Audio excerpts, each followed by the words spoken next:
Good morning, guys. Unfrequented World, and time for another Arctic Norseman 3000 update. I've had the machine running for 4 days, various temperatures between minus 5 degrees Celsius and minus 25 degrees Celsius, and the machine was starting every morning as it should properly and running as it should properly. No further changes to me. I was waiting to hear back from Arctic before bringing it in again. That's not the end of the story, because as you'll find out here, I had an error code come up yesterday. So let's get into it.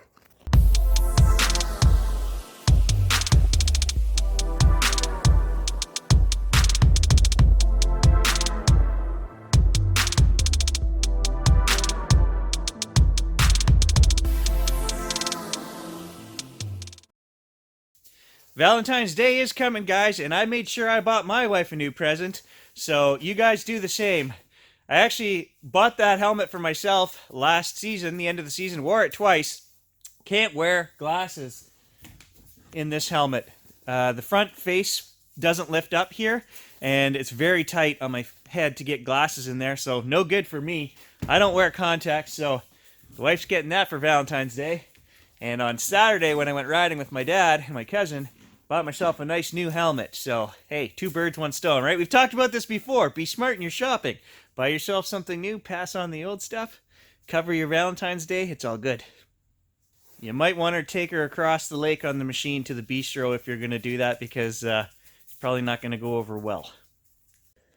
So over the course of the past week, I've put 2.5 tanks of gas through here. I'm at half a tank right now. And I went for a really good ride on the weekend with my dad. Went and dug his 23-year-old Polaris out of the snowbank, which he hasn't driven in 5 years. And within 10 minutes, we had that thing running, and it's bulletproof, that old thing. It ran, it kept up all weekend. We did probably about 150 kilometers on Saturday, just trail riding. And then that night I went out on the lake, and I did an hour's worth of wide open or close to wide open driving across the lake.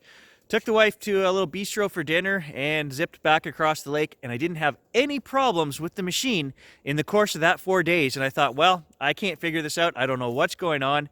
And then yesterday, I decided to take the dog through the 90-acre trail just for a run, and the machine was fully warmed up. It sat here and idled for 10 minutes. And about halfway through the trails, I would go to give the machine throttle, and it would just bog down, just like if you had left the choke on, or getting too much fuel, not getting enough fuel. And then the error code 2282 popped up.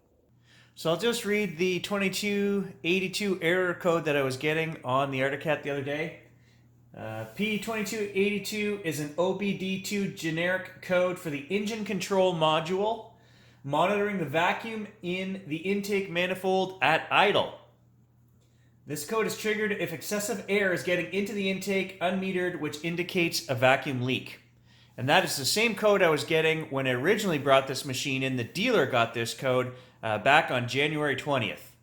And it therefore took me 45 minutes to come back, 2 kilometers through the bush, because every time I would give the machine throttle, the machine would move about 4 feet, and then it would bog down. I could not go, and the error code kept flashing repeatedly. I noticed it at least 6 times. I didn't have my phone on me, so I couldn't record it. I shut the machine off, turned it back on, was getting the same error code. I couldn't clear the machine. And when I got home, I shut it off, went in the house for 10 minutes, got my phone, came back out, and thought, well, great, I'm going to film this. Started the machine up, and it worked fine. I couldn't get it to do it. So as you can see right now, the machine's been sitting here all night again. It snowed last night. I haven't tried to start it. Let's see what happens when I start it today. I don't know. Is it going to start? Am I going to get that error code? I have no idea.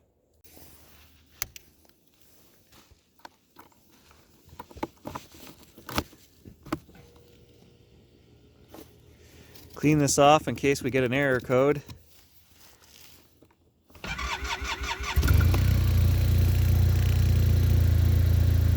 Like I say, it's been starting better. We'll take it for a little run here and see, after it's warmed up, if I can get that code to come back up or what's going on. I'll just show you guys the shake on the front of this machine. Even though I put the tape in here, it's still there.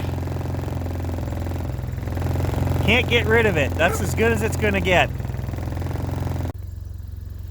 While we wait for that to warm up, I want to tell you another story. So the dealer, whose name I'm not going to mention in this video, contacted me finally after 3 weeks and about 4 videos I made online. I'd sent these into Articat with my case file and everything, and I believe that Articat got a hold of them and said, hey, we have an issue here. The dealer called me back, and all they had to say to me was they demanded that I take the video down or they were going to sue me for defamation of character. The video where I said don't buy from these guys and presented my story. So I ended up arguing with them on the phone for an hour, which I shouldn't even have bothered.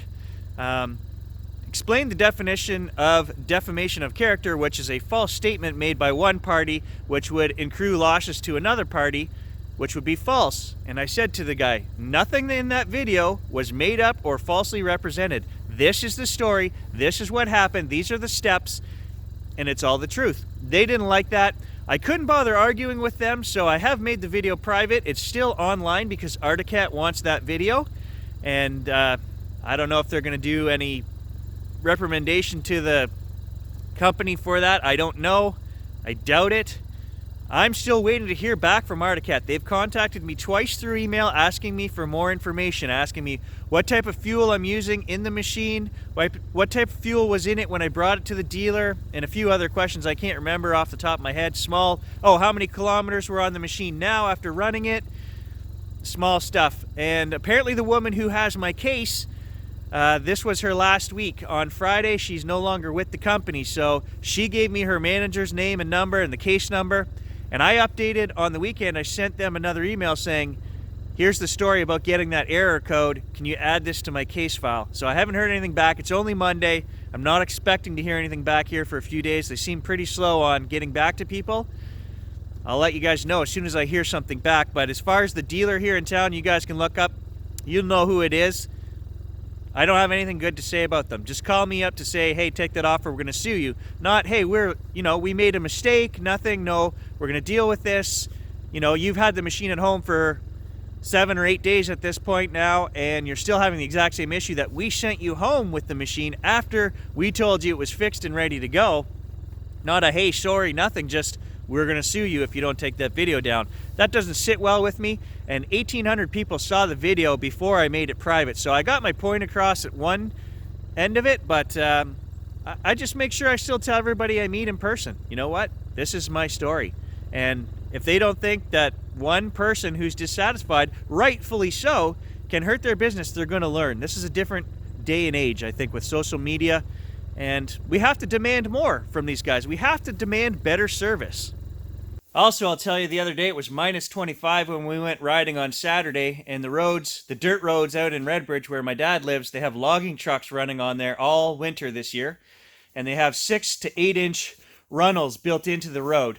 And as I was driving up there with the trailer on the back, I was in a set of runnels. Another truck was coming towards me. He was in a set, and we both tried to veer away from each other to give space, and as soon as I did that, my truck just swung, caught in the ruts, swerved right sideways, jackknifed the trailer, and the trailer came back and hit the panel here on my truck. It's all plastic.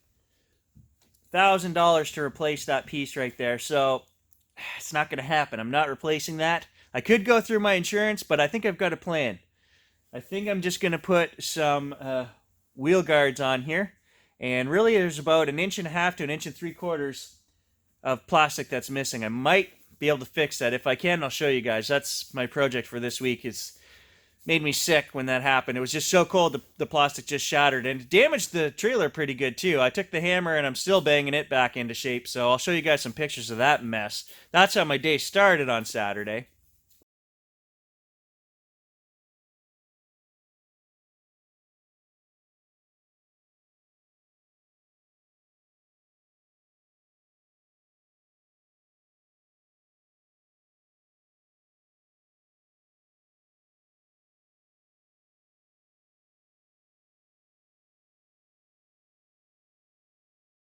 All right, let's take this thing for a run and see if we can reproduce that error code.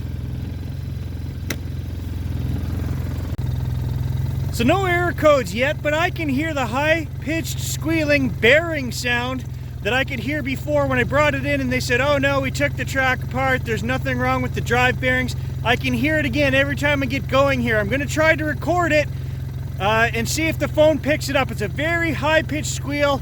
It's not the same as like a bogey wheel squeal. It's like a bearing. I can't describe it.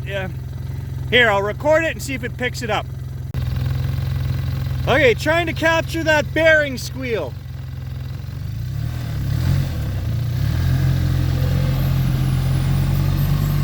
Can you hear that?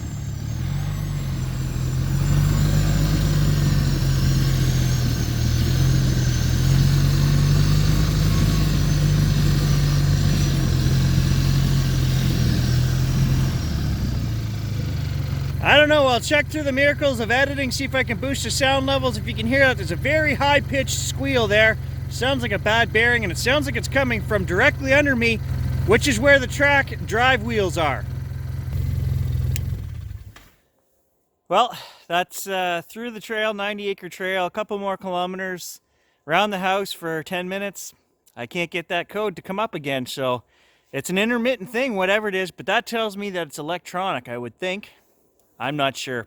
Have to keep troubleshooting, and I'll let you guys know as soon as I hear back from Articat. Thanks for watching.